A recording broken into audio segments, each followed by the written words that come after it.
Debat keempat Cawapres 2024 dan masih bersama dengan Timnas Amin, yaitu Pak Mas Zulfikar, kemudian ada juga jubir TKN Prabowo Gibran, Mbak Grace Natali, dan juga ada dari TPN Ganjar Mahfud, Mas Tamalangkun. Saya mau ke Mas Zulfikar dulu. Mas Zulfikar, ini apa ini maksudnya krisis iklim harus ditangani dengan etika, ini gimana ceritanya? Satu kata buat Gus Imin. Amazing. Oh ini komentar dulu. Oh iya dong, siap. Kita harus mengapresiasi, ya kan? Silakan. Nah, dari seluruh permasalahan yang kita lihat saat ini, ujung-ujungnya itu adalah krisis iklim. Dan satu-satunya fondasi yang harus kita bangun untuk menyelesaikan itu adalah etika. Kita bicara tentang etika lingkungan. Hubungan kita sebagai masyarakat dengan lingkungan itu harus menghargai. Dan proses penghargaan ini harus melibatkan berbagai elemen di dalam masyarakat dan kemudian memanfaatkan sains dan data untuk bisa menyelesaikan berbagai permasalahan yang ada. Jadi itu prinsip dari etika lingkungan yang ditawarkan oleh Gus Imin. Oke, ini masalahnya kan tadi bicaranya soal bahwa iklim kita ini emang hubungannya dengan Jakarta Sinking City, terus mau dibangun giant wall nggak berfungsi dengan baik, tapi harus ada hubungannya dengan etika. Ini yang saya bingung bagaimana menyelamatkan Jakartanya. Nah, cara menyelamatkan lingkungan adalah dengan memahami prinsip-prinsip bagaimana lingkungan itu bekerja. Ya kan, kita tidak bisa melakukan intervensi.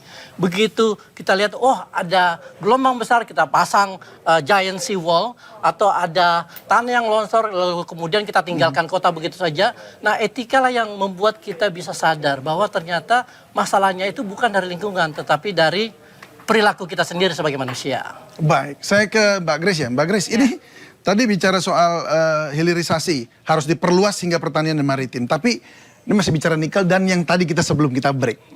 Itu udah beralih loh ini. Bukan ke nikel lagi nih, mereka ke lithium polimer begitu yang lebih canggih lagi. Ini gimana? Mau dikemanakan hilirisasi nikel? Oke, pertama-tama saya juga mau mengapresiasi Caimin hari ini kelihatan lebih ready. Terima kasih. Dilatihnya sama sebelah saya nih. Jadi menyambung pertanyaannya David tadi ya. Tadi Mas Gibran juga bicara tentang hilirisasi, tidak hanya tambang, pertanian, tapi juga digital. Kalau tadi pertanyaan David sebelum kita jeda adalah tentang cadangan lithium kita kemungkinan hanya tidak sebanyak yang diperkirakan. Tetapi yang, ya kan bukan, tadi itu kan? nikelnya. Oh sorry, ya. Saya tadi bilang apa? Nikel maksudnya. Ya.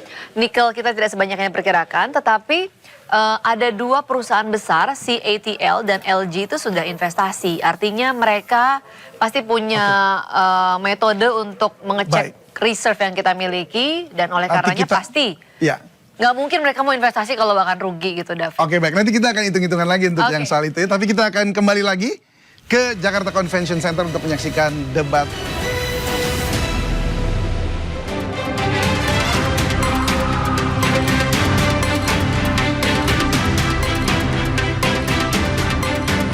Anda kembali menyaksikan debat keempat calon wakil presiden pemilu tahun 2024. Di segmen kedua ini, calon wakil presiden akan menjawab pertanyaan yang telah disusun oleh tim panelis.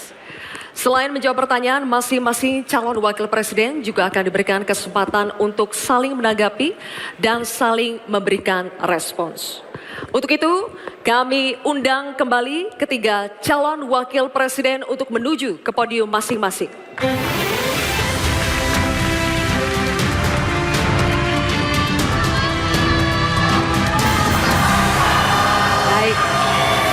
Baik, cukup. Kami ingatkan kembali kepada seluruh hadirin untuk menjaga ketertiban selama acara debat ini berlangsung. Kita berikan kesempatan waktu kepada ketiga calon wakil presiden kita untuk konsentrasi. Setuju Bapak Ibu? Oke, kita saling menghormati, berikan waktu kepada mereka untuk konsentrasi ya. Dan kami juga ingatkan kepada ketiga calon wakil presiden, kami informasikan untuk segmen kedua dan sampai segmen terakhir, segmen 6 sampai selesai, kami mohon agar penyampaian visi misi, pendalaman maupun nanti babak saling tanya jawab untuk tetap berada di podium. Kami informasikan sekali lagi kepada ketiga calon wakil presiden agar dalam penyampaiannya tetap berada di podium. Terima kasih. Baik, hadirin sekalian, di segmen kedua ini pendalaman visi, misi, dan program kerja akan dimulai dengan calon Wakil Presiden nomor urut 2 Bapak Gibran Rakabuming Raka. Untuk itu kami persilakan panelis Bapak Profesor Dr. Insinyur Abrar Saleng untuk mengambil pertanyaan subtema di dalam wadah, dan mohon diperlihatkan Bapak kepada seluruh hadirin dan juga kepada kami, moderator.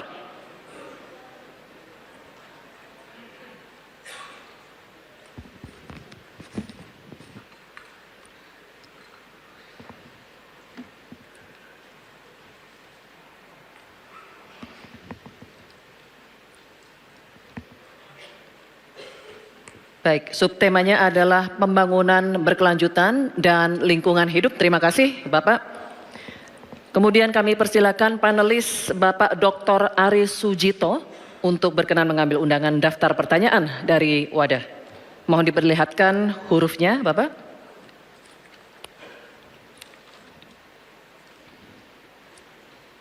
Huruf A. Baik, huruf A. Kami akan buka amplop pertanyaannya, masih disegel Bapak-Bapak, dan kami ingatkan juga bahwa kami akan membacakan pertanyaan ini satu kali, mohon didengarkan dengan seksama. Ini pertanyaan untuk calon Wakil Presiden nomor urut 2 Bapak Gibran Rakabuming Raka. Pembangunan rendah karbon diperlukan untuk mewujudkan net zero emission atau emisi nol bersih tahun 2060 melalui pemanfaatan sumber daya alam yang efisien dan inklusif. Namun praktek pembangunan masih berorientasi pada ekonomi ekstraktif. Pertanyaannya, bagaimana kebijakan paslon untuk mengarus utamakan pembangunan rendah karbon yang berkeadilan? Waktu menjawab 2 menit, Bapak, dimulai saat Bapak berbicara. Silakan. Baik, terima kasih. Jika kita bicara masalah karbon, tentunya kita harus menyinggung juga masalah pajak karbon, carbon storage, dan juga carbon capture. Agenda ke depan tentu kita harus mendorong transisi menuju energi hijau. Kita tidak boleh lagi ketergantungan pada energi fosil, kita dorong terus energi hijau yang berbasis bahan baku nabati seperti yang saya katakan tadi, bioetanol, bioaftur, biodiesel. Sekarang sudah terbukti dengan adanya B35 dan B40 ini sudah mampu menurunkan nilai impor minyak kita, meningkatkan nilai tambah produksi sawit di dalam negeri dan juga lebih ramah lingkungan. Sekali lagi, tantangannya di sini adalah mencari titik keseimbangan atau titik tengah. Kita ingin menggenjot hilirisasi industri, tapi kita juga wajib menjaga kelestarian lingkungan. Kita ingin meningkatkan produktivitas petani dan juga sektor maritim, tapi kita juga wajib menjaga keseimbangan alam.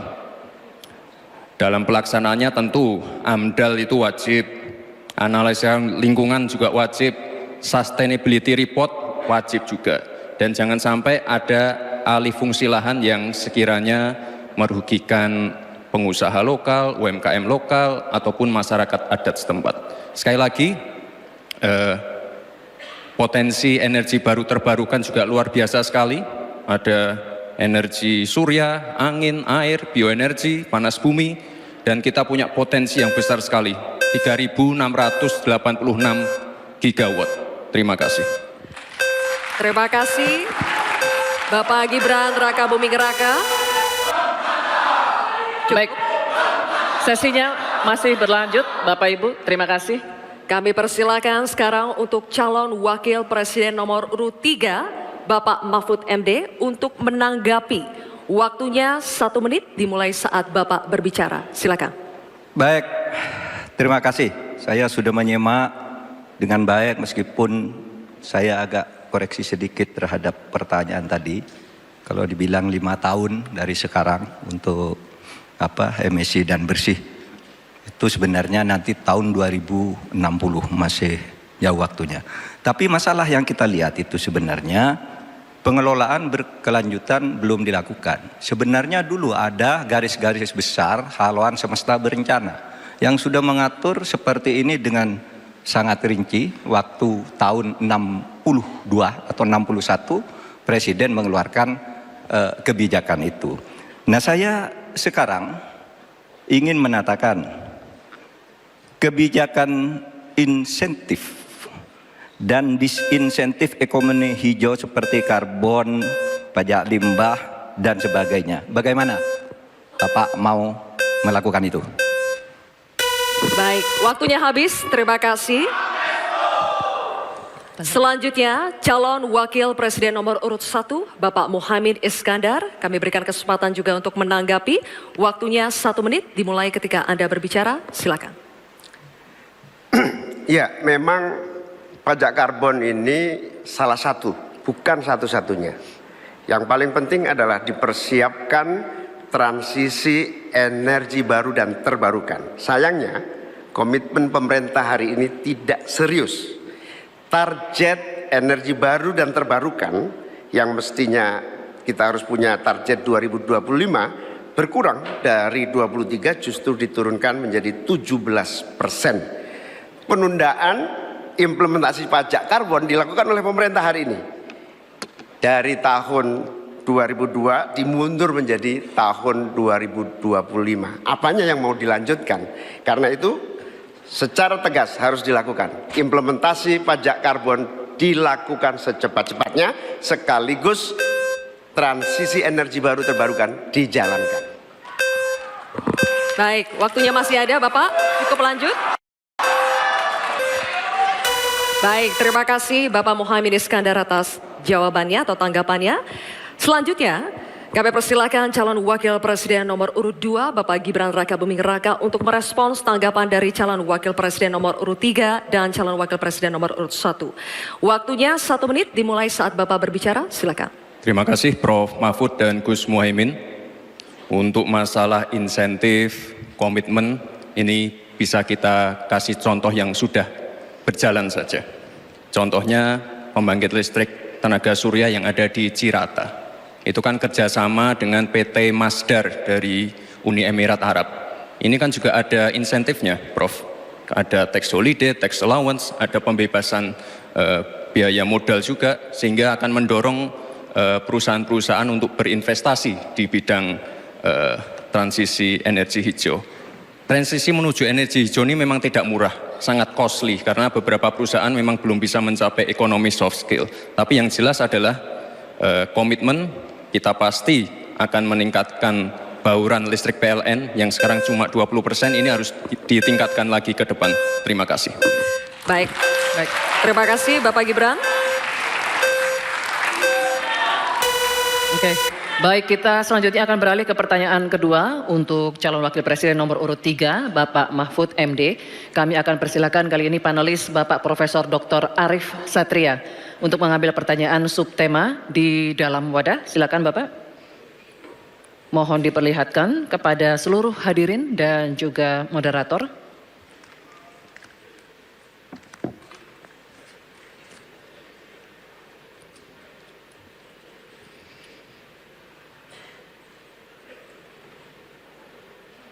Baik, sumber daya alam dan energi, terima kasih Pak Arif. Dan selanjutnya Ibu Dewi Kartika, kami mohon mengambil undian daftar pertanyaan dari wadah. Mohon nanti diperlihatkan huruf yang tertera.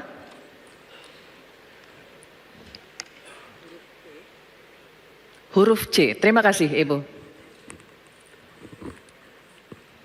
Baik, kami akan buka Bapak-Bapak amplop pertanyaannya, masih tersegel juga. Kami ingatkan kembali bahwa kami akan membacakan pertanyaan ini 1 kali. Mohon didengarkan dengan seksama untuk Bapak Mahfud MD. Korupsi pertambangan dan perikanan ilegal serta pembalakan liar masih marak terjadi. Hal ini mengakibatkan kerusakan ekologis di darat dan di laut serta ketidakadilan sosial. Pertanyaannya, bagaimana strategi paslon menanggulangi praktik ilegal tersebut untuk mewujudkan keberlanjutan sumber daya alam? Waktu untuk menjawab 2 menit, Bapak dimulai saat berbicara, silakan. Baik, terima kasih. Sebenarnya persoalan penyelesaian SDA dan energi selalu harus menyeluruh dari hulu ke hilir. Keterbukaan informasi agraria, termasuk kehutanan misalnya. Saya ini punya pengalaman di dalam sidang-sidang yang membicarakan tentang ini misalnya, informasinya tertutup. Siapa yang punya lahan ilegal di sebelah sana? Ketika dibuat daftar, tidak ada di dalam daftar. Sementara ada masyarakat yang punya data. Ketika ditanyakan, lalu baru ditunjukkan. Jadi penyelesaiannya tidak bisa menyeluruh. Karena kemudian atas nama keterbukaan informasi publik, mereka katakan ini rahasia. Tidak bisa dong. Rahasia itu kan bukan yang tentang data perampasan tanah-tanah rakyat, kasus-kasusnya di mana, siapa yang menyerobot perkebunan sawit, itu kan harus daftarnya lengkap. Sesudah diselidiki apa yang terjadi di dalam analisis. Wah, itu memang permainannya buruk. Sehingga selalu disembunyikan. Kalau baru orang tahu dikeluarkan satu-satu. Tidak ada penyelesaian yang menyeluruh. Nah, oleh sebab itu ini menjadi penting bagi kita keterbukaan informasi tentang data-data. Kalau kita mau menyelesaikan, data itu menjadi basis untuk penyelesaian. Kita juga pernah, atau kami kalau bicara soal rekam jejak, ya, kita ikut dalam upaya penyelesaian satu peta sebagai rujukan untuk masalah-masalah tersebut. Demikian. Baik, terima kasih Bapak Mahfud MD. Selanjutnya kami persilakan calon wakil presiden nomor urut 1 Bapak Muhaimin Iskandar untuk menanggapi. Waktu Bapak 1 menit dimulai ketika Bapak berbicara. Silakan. Selain yang disampaikan Pak Mahfud, salah satu yang memprihatinkan adalah data ESDM itu ada 2.500 tambang ilegal. Sementara tambang yang legal saja tidak membawa kesejahteraan. Dan kita menyaksikan dalam proses penambangan dan bisnis tambang kita, hilirisasi dilakukan ugal-ugalan, merusak lingkungan, ada kecelakaan, tenaga asing mendominasi. Di sisi yang lain juga perkembangan hilirisasi maupun tambang tidak signifikan dengan kesejahteraan masyarakat sekitar. Sulawesi Tengah, pertumbuhan ekonominya sampai sekarang bisa 13%, tinggi sekali. Tapi rakyatnya tetap miskin dan tidak bisa menikmati. Hilirisasi apa yang mau kita lakukan sementara ilegal juga terus berlangsung. Lanjut, demikian. Terima kasih. Baik. Terima kasih Bapak Muhaimin Iskandar. Selanjutnya, giliran calon wakil presiden nomor urut 2, Bapak Gibran Rakabuming Raka. Kami berikan kesempatan juga untuk menanggapi. Waktunya 1 menit dimulai ketika Anda berbicara. Silakan. Baik, terima kasih Gus Muhaimin dan Prof Mahfud. Dari pasangan Prabowo Gibran, simpel saja solusinya. IUP-nya dicabut, izinnya dicabut, simpel. Karena sesuai Undang-Undang Dasar 1945 pasal 33 ayat 3 dan 4 dan juga Pancasila sila 4 dan 5, kita ingin sumber daya alam ini dimanfaatkan sebesar-besarnya untuk kemakmuran rakyat. Dan juga kita harus menjalankan Permen Investasi nomor 1 tahun 2022. Intinya kita ingin perusahaan-perusahaan besar ini bisa menggandeng UMKM lokal, pengusaha lokal. Jadi mereka tidak besar sendiri, tapi ikut membesarkan warga lokal, pengusaha lokal, dan UMKM setempat. Terima kasih. Masih ada waktu Pak Gibran? Cukup atau lanjut? Cukup? Baik. Terima kasih. Selanjutnya kita kembali ke calon wakil presiden nomor urut 3, Bapak Mahfud MD. Kami persilakan untuk merespons tanggapan dari calon wakil presiden nomor urut 1 dan 2. Terima kasih. Waktunya 1 menit Bapak, dimulai ketika Anda berbicara. Baik, saya mencatat juga tambang ilegal sebanyak 2.500, tapi juga ada yang lebih dari itu. Dalam 10 tahun terakhir terjadi deforestasi 12,7 12,5 hektar hutan kita. Itu jauh lebih luas dari Korea Selatan dan 23 kali luasnya Pulau Madura di mana saya tinggal. Ini deforestasi dalam waktu 10 tahun.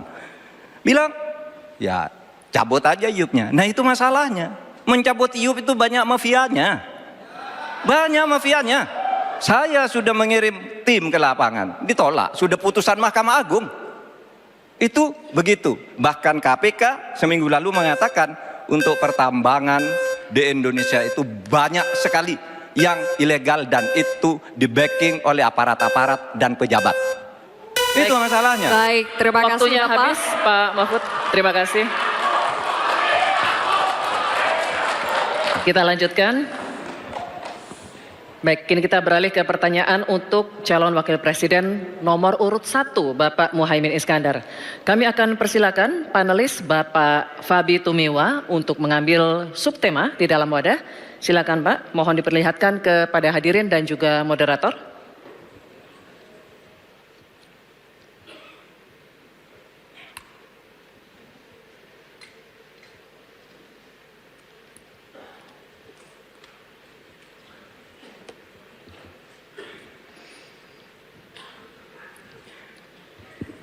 Pangan. Baik, terima kasih Bapak. Dan kami persilakan pula panelis Profesor Dr. Insinyur Haryadi Kartodiharjo untuk mengambil undian daftar pertanyaan dari wadah. Mohon diperlihatkan huruf yang tertera.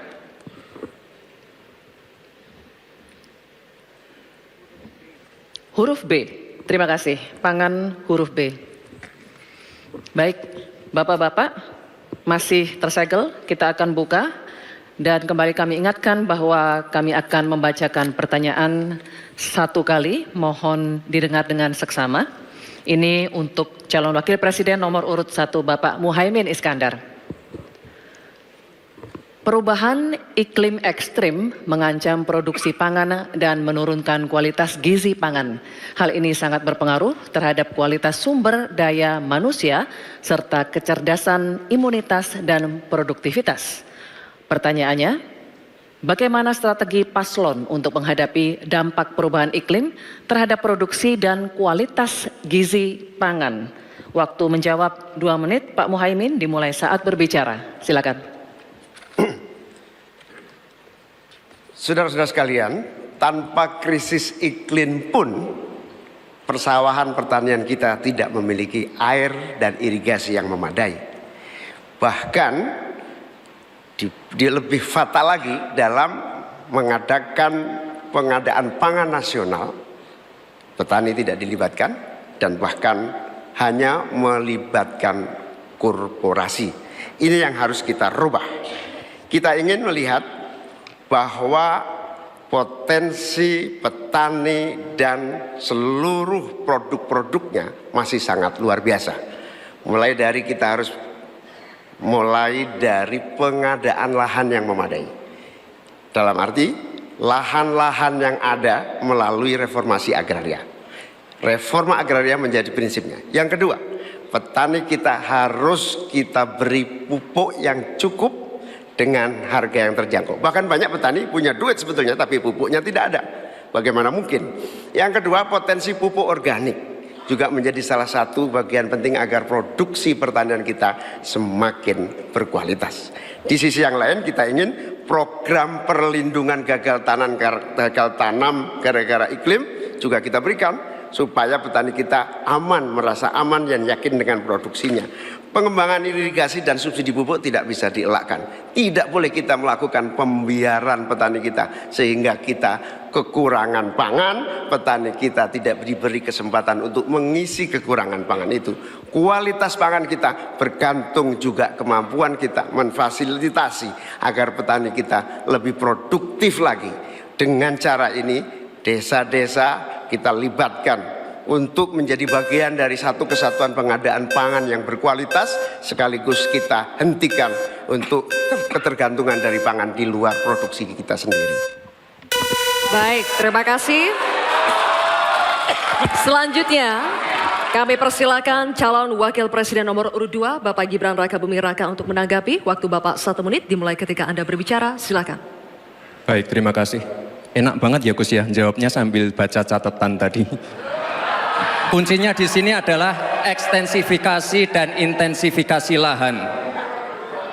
Kemarin, tahun lalu kita sudah bangun pabrik pupuk di Fakfak. Kuncinya untuk meningkatkan produktivitas, ya kita harus genjot kawasan industri pupuk. Kita dekatkan pupuknya dengan lahan-lahan pertaniannya. Kuncinya pupuk, dan pupuk harus didekatkan dengan lahan-lahan pertanian. Otomatis produktivitas akan meningkat. Dan jangan lupa mekanisasi. Kita ingin meningkatkan produktivitas para petani.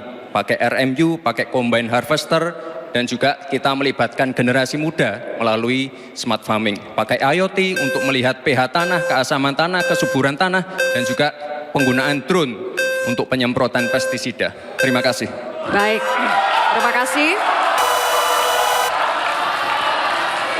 Terima kasih.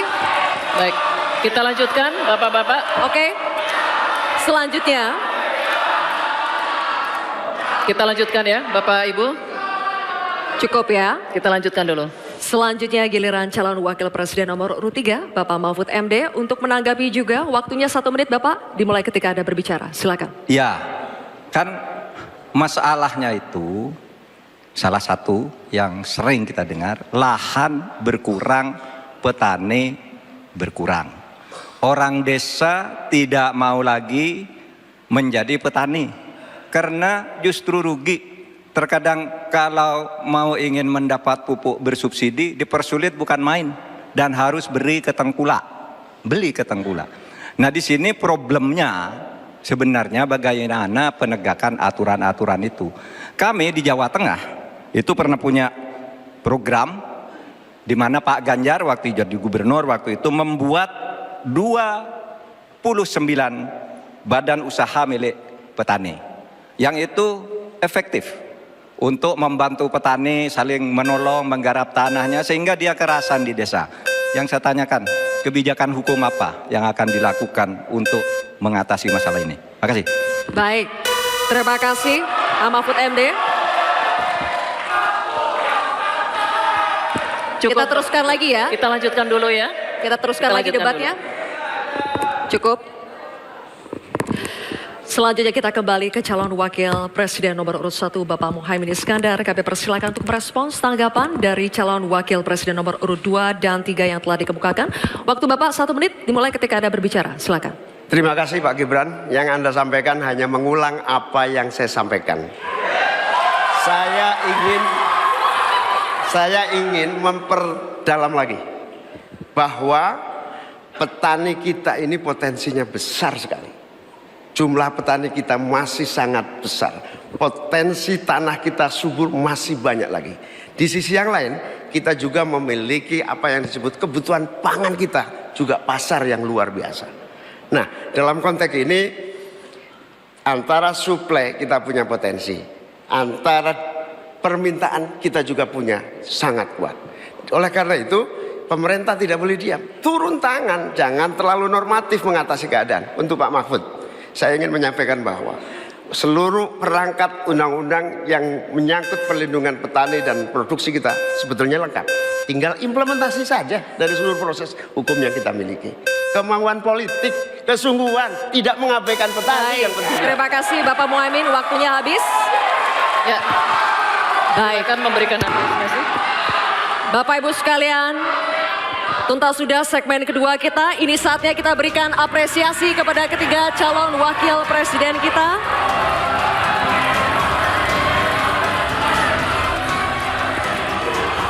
Kita akan jeda sejenak dan kembali lagi dengan segmen pendalaman visi, misi, dan program kerja dengan subtema lainnya.